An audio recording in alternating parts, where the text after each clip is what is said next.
नमस्कार दोस्तों, स्वागत है आप सभी का। आज इस वीडियो में हम बात करेंगे वर्ल्ड ओडिया लैंग्वेज कॉन्फ्रेंस के बारे में, जो फेब के महीने में होने वाली है। अभी जब मैं ये वीडियो बना रहा हूँ तो जनवरी लगा हुआ है और इसको कंडक्ट कराने वाली है ओडिशा गवर्नमेंट। इसके पीछे क्या एम है, क्या सिग्निफिकेंस है। 2024 में हम सब जानते हैं चुनाव आने वाला है, तो क्या ये चुनावों के लिए की जा रही है, क्या इसके पीछे का कारण है, सारी चीज़ों को हम विस्तार से कवर करने वाले हैं। आप इस वीडियो को अंत तक देखेगा, चैनल पर नए हैं तो सब्सक्राइब अवश्य करिएगा।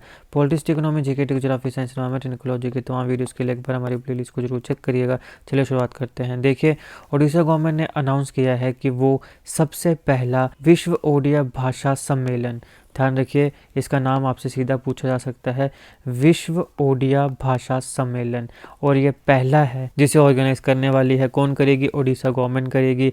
विश्व ओडिया भाषा सम्मेलन, जिसको इंग्लिश में बोलेंगे वर्ल्ड ओडिया लैंग्वेज कॉन्फ्रेंस। कब होगी? ये फरवरी 2024 में होगी। हेरिटेज कैबिनेट, जिसको ओडिशा के चीफ मिनिस्टर नवीन पटनायक लेड करते हैं, उन्होंने इस प्रपोजल को अप्रूव कर दिया है। इसका एम क्या है कि जो ओडिया लैंग्वेज है उसको स्ट्रेंथन किया जाए और उसको पॉपुलराइज किया जाए। ध्यान रखिएगा, हेरिटेज कैबिनेट, जिसको कौन लीड करते हैं? नवीन पटनायक, उन्होंने इस प्रपोजल को अप्रूव किया है। और एम क्या है कि ओडिया लैंग्वेज को स्ट्रेंथन किया जाए, पॉपुलराइज किया जाए। इसमें नेशनल और इंटरनेशनल लैंग्वेज के एक्सपर्ट, उसके साथ साथ जो रिसर्चर्स हैं, जो लैंग्वेज पे रिसर्च करते हैं, उन सारों को बुलाया जाएगा। ये 3 दिन का इवेंट होने वाला है। कॉन्फ्रेंस जो है, इसका एम है कि जो यूथ है, जो युवा है, उसको ओडिया लैंग्वेज के लिए एजुकेट किया जाए, ओडिया लैंग्वेज के बारे में जानकारी दी जाए। यहाँ पे कुछ क्रूशल इश्यूज़ को भी एड्रेस किया जाएगा, जैसे किस प्रकार से जो ओडिया लैंग्वेज है उसको प्रोफेशनल कोर्सेज में इंटीग्रेट किया जाए, यानी कि ओडिया लैंग्वेज के ऊपर किस प्रकार से प्रोफेशनली हम कोर्सेज बना सकते हैं, ताकि ओडिया पे एक कोर्स किया जाए, भाषा पे कोर्स किया जाए, ताकि उसके बारे में जानकारी भी मिले युवाओं को, जो भी उसमें इंटरेस्ट रखता है और उसमें आगे पढ़ाई करना चाहता है, कोर्स करना चाहता है। और उसके साथ साथ इसके ऊपर रिसर्च भी किया जाए, इसकी हिस्ट्री के ऊपर रिसर्च भी किया जाए। और दूसरा जो क्रूशल इशू है जिसको ये कॉन्फ्रेंस एड्रेस करेगी, वो है कि डिजिटल ईरा में जो ओडिया लैंग्वेज है उसका क्या रोल होना चाहिए। इसके साथ साथ जो रिलेवेंट पॉलिसीज़ हैं उसको कैसे फॉर्मुलेट किया जाए related to Odia language promotion, और किस प्रकार से इसको स्ट्रेंथन किया जाए। तो ये कुछ इंपॉर्टेंट क्रूशल इश्यूज़ हैं जिसको ये कॉन्फ्रेंस एड्रेस करने वाली है। अब पूरी स्टेट के जितने भी स्टूडेंट्स हैं वो सारे इस कॉन्फ्रेंस में पार्टिसिपेट करेंगे। इसके साथ साथ स्कूल्स और कॉलेजेस में स्पेशल प्रोग्राम्स भी प्लान किए गए हैं।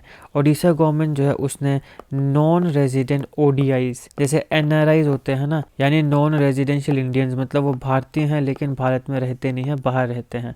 तो ऑब्वियसली जो एनआरओज हैं वो भी एनआरआईज ही हैं, मतलब तो जो नॉन रेजिडेंट ओडीआईज हैं, जो कि ओडिशा के हैं लेकिन ओडिशा में रहते नहीं हैं, बाहर रहते हैं, अब्रॉड में रहते हैं, उनको भी इनवाइट किया गया है कि वो भी ज़्यादा से ज़्यादा मात्रा में इस कॉन्फ्रेंस में पार्टिसिपेट करें। अभी जो इंक्लूसिव अप्रोच है, जहाँ पे एनआरआईज को भी इंक्लूड किया जा रहा है, जो एनआरओज हैं ओडिशा के, इसके साथ साथ यंगस्टर्स को इंक्लूड किया जा रहा है, रिसर्चर्स को, लैंग्वेज के जो एक्सपर्ट्स हैं उन्हें भी इंक्लूड किया जा रहा है। तो ये जो डाइवर्स ऑडियंस है इसे इंगेज करना चाहती है ओडिशा गवर्नमेंट, ताकि जो ओडिया लैंग्वेज है उसे सेलिब्रेट भी किया जा सके और उसको प्रमोट भी किया जा सके। अभी फरवरी 2024 में है, इसके कुछ महीने के बाद 2024 के जनरल इलेक्शंस होने वाले हैं, असेंबली इलेक्शंस भी ओडिशा में होने वाले हैं। तो जो बीजू जनता दल बीजेडी, जो वहाँ पे रूलिंग पार्टी है नवीन पटनायक जी की, उनके द्वारा जो स्टेट गवर्नमेंट चलाई जा रही है, उसका जो इनिशिएटिव है, ये ओडिया लैंग्वेज की जो प्रोमिनेंस है और जो प्राइड है उसको बूस्ट करने का एक एफर्ट के तौर पे देखा जा रहा है, स्पेशली 2024 के चुनावों से पहले। ओडिया जो है उसको क्लासिकल लैंग्वेज का स्टेटस मिला था। जब इसको क्लासिकल लैंग्वेज का स्टेटस मिला तो जितने भी हमारे इंडियन लैंग्वेजेस हैं, आप सब जानते हैं कि भारत में बहुत ज़्यादा अलग अलग भाषाएं बोली जाती हैं, तो उसमें से 6th इंडियन लैंग्वेज थी ये, और पहली इंडो आर्यन लिंग्विस्टिक ग्रुप। तो हमारे यहाँ पे लैंग्वेजेस का एक ग्रुप आता है जिसे हम कहते हैं इंडो आर्यन लिंग्विस्टिक ग्रुप। तो उस ग्रुप में आती है ओडिया लैंग्वेज।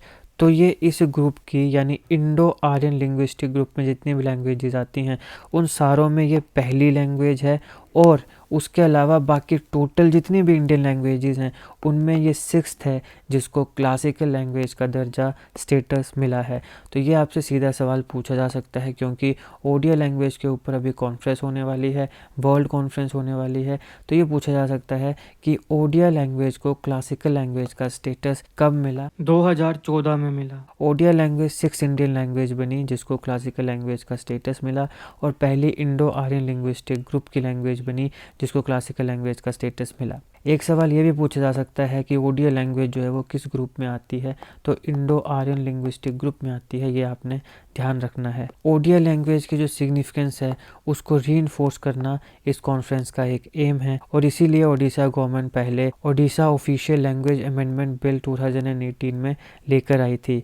अभी जो कॉन्फ्रेंस है ये एक प्लेटफॉर्म प्रोवाइड करेगी ताकि जो ओडिया लैंग्वेज का रिच हेरिटेज है और जो रिच कल्चर है ओडिया लैंग्वेज से जुड़ा हुआ है, एसोसिएटेड का मतलब होता है जुड़ा होना, तो उस रिच हेरिटेज को और रिच कल्चर इसको सेलिब्रेट किया जाए, ये इसका एक सबसे बड़ा एम है।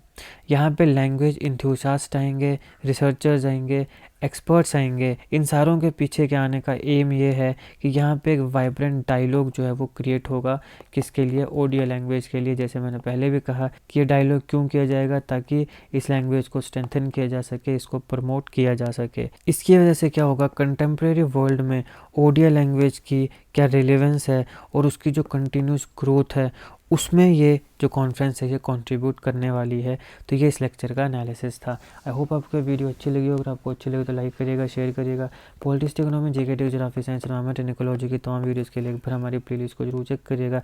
आप किसी भी एग्जाम की तैयारी कर रहे हो, हमारी प्लेलिस्ट और करंट अफेयर की बाकी वीडियोज़ आपके लिए काफ़ी हेल्पफुल होने वाली है। इसलिए समय निकाल के हमारे चैनल को, हमारे चैनल की प्लेलिस्ट को और करंट अफेयर की वीडियोज़ को जरूर चेक करिएगा। जीके करंट अफेयर और जीके टिक्स की ऐसी वीडियोज़ के लिए हमारे चैनल को सब्सक्राइब करिएगा। आपका बहुत बहुत धन्यवाद।